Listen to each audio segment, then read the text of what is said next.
Welcome to the first episode of our podcast. Welcome. Yes. I'm Dwayne Andrews.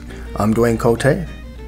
And so the idea is to take each track from the album and dedicate an episode of this podcast to each track, so we can give you a bit of background as to where the music came from and just talk about what was happening with the music when we were making it. What's going on, yeah. Yeah. I'm trying to remember that was one of the first tunes we started playing, wasn't it? Probably one of the first tunes we did start playing, yeah. Yeah. When we played that tune, remember that it just had that feeling of like all these pieces fitting together. Honest to God, yeah. Yeah. It was a tune that I actually learned out of the Fire of Scottish Melody collection, and it's called Princess Beatrice, and we ended up calling it, of course, the Princess. And even back then when I played it, I felt it had a different swing, a different sound, and it had that swing sound to it.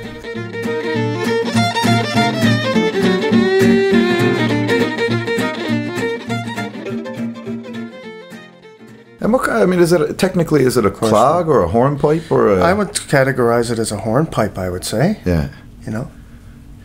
But it's not a fast piece, but it certainly sounds good with the AABA.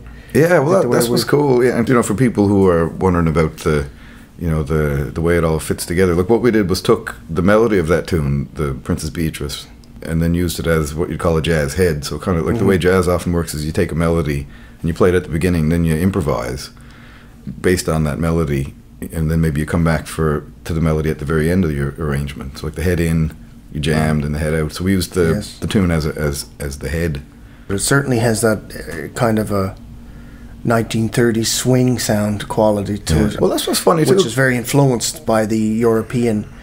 I mean, the countries are close together, and certainly Skinner and these guys would have been hearing great violinists and gypsy fiddlers playing out throughout Scotland at times. In America around that time, wasn't there a big, like in the same time that swing was happening, that was when a lot of the dance hall music and like traditional music was even starting to get, I guess that piano accompaniment style, like that almost got the stride feel to it, was maybe starting up around that same time. It was, yeah.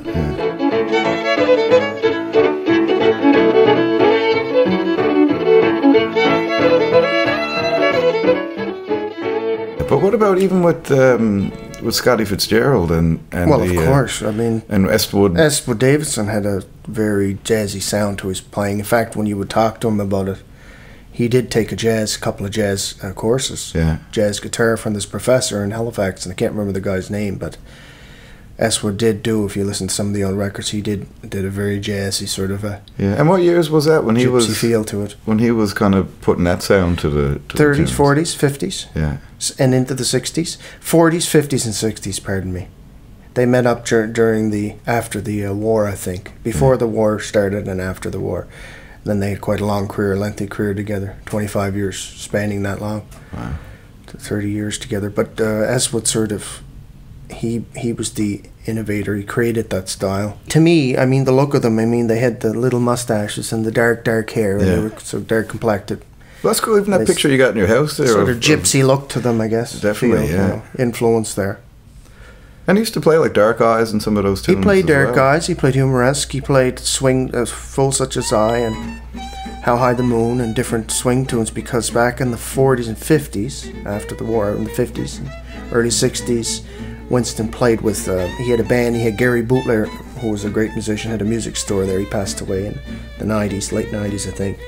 But Gary played swing music on the saxophone, but Scotty had a large repertoire of swing music, because in Sydney, in Glace Bay, and the pier and that, there was a lot of big jazz bands. Yeah, jazz that was a crazy time. Swing music. It was the same thing in Newfoundland. I mean, here you are, in off the coast there, and because of the war, basically, we had a lot of the American soldiers coming in, bringing jazz music with them, and then mix it in with the traditional music that was happening.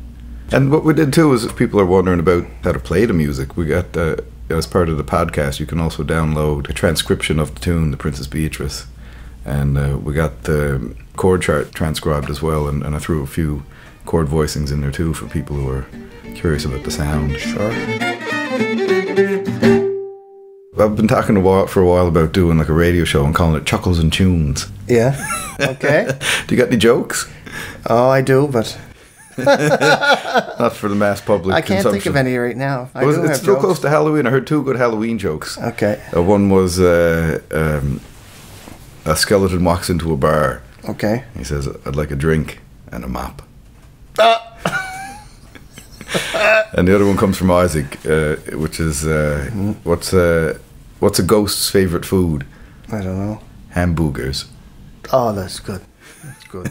Kill him. But how about we sign off for now? And we'll be back I'll think at the of next some. episode. I know lots of jokes and impersonations. We'll get that in the next one. Yeah. We'll get some jokes.